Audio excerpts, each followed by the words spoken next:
Hello everyone and welcome to my review of LEGO Star Wars Set 75399, the Rebel U-Wing from the Andor series. The U-Wing has always been one of my favorite ships, and I just loved the Rogue One version. A little bit too expensive now though, as that one can run you $300 to even $400 used. This set is definitely a better option, albeit smaller, but cheaper. So I'm gonna build this, and yeah, this comes with minifigures. This is from Andor, one of the best shows out there, especially for Star Wars. So yeah, I'm gonna build this. I'll see you guys later.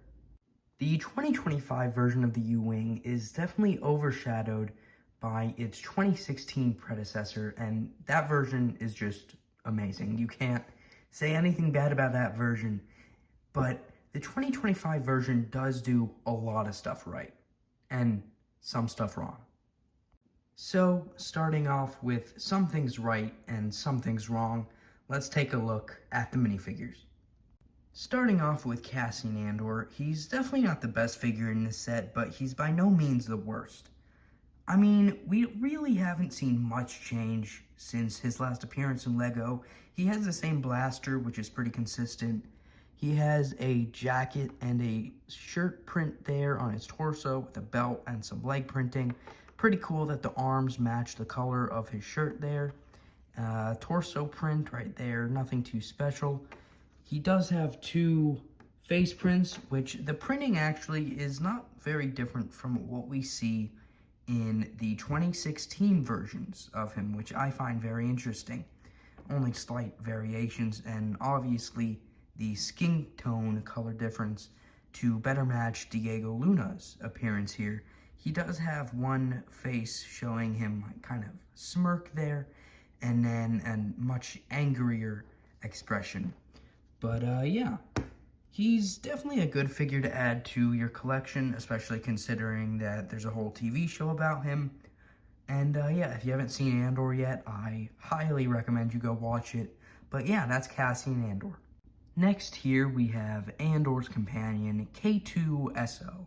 This minifigure hasn't been seen since 2016 when he came out for the first time. And let me just say, this is a long anticipated and very good figure. He hasn't seen many updates since 2016. The only really update is a small bit of printing right there, but that's really it. He uses Super Battle Droid legs and regular Battle Droid arms. He has his head sculpted on there, which is pretty cool. And yeah, it's just a good mold for the figure. He does have a stud on the back there, the Imperial logo there, which is a nice bit of detail. And yeah, not much printing on the figure, but it does do him really good justice. Now, what should have been the highlight of this set, we have Dedra Meero, an ISB agent from the Andor TV series. Great character and a pretty good minifigure. Now, she does have some great printing detail, and I was really happy to see this figure, but she doesn't have dual molded legs, so as you can see, her legs are just black. And the white printing on those black legs does not translate the same way it should. It is really faded compared to the regular white. And yeah, I mean, what should have been a great figure is a good figure.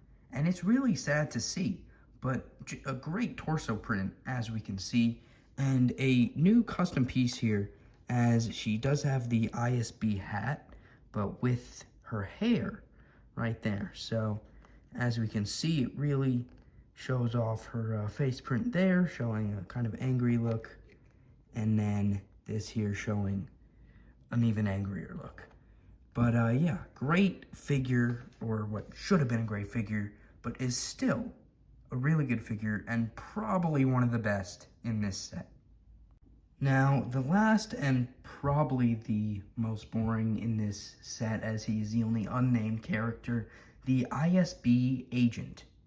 He is very accurate to his on-screen appearance here with a riot shield, a blaster, and an ISB hat here. He does use the same hat as Dedra Miro, just without the hairpiece. He has a very common face right there. Yeah, it's pretty cool. We've seen it for the past few years now in LEGO. And then taking off the riot shield and the blaster, we can see the tactical armor he has. And yeah, very accurate to the show.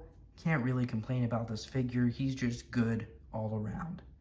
With all the figures out of the way, let's move on to the build.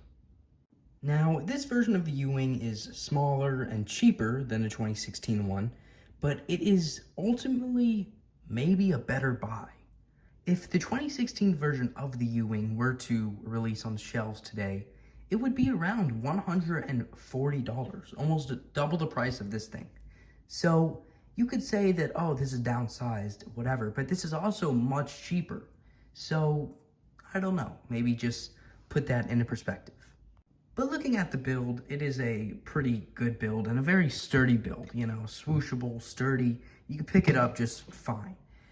The engines look okay. You got that drop off there. It's a little awkward, but it's still good. They use some good greeveling techniques and all that stuff for the detail. The wings are a little odd because you do have color variations, but still very cool.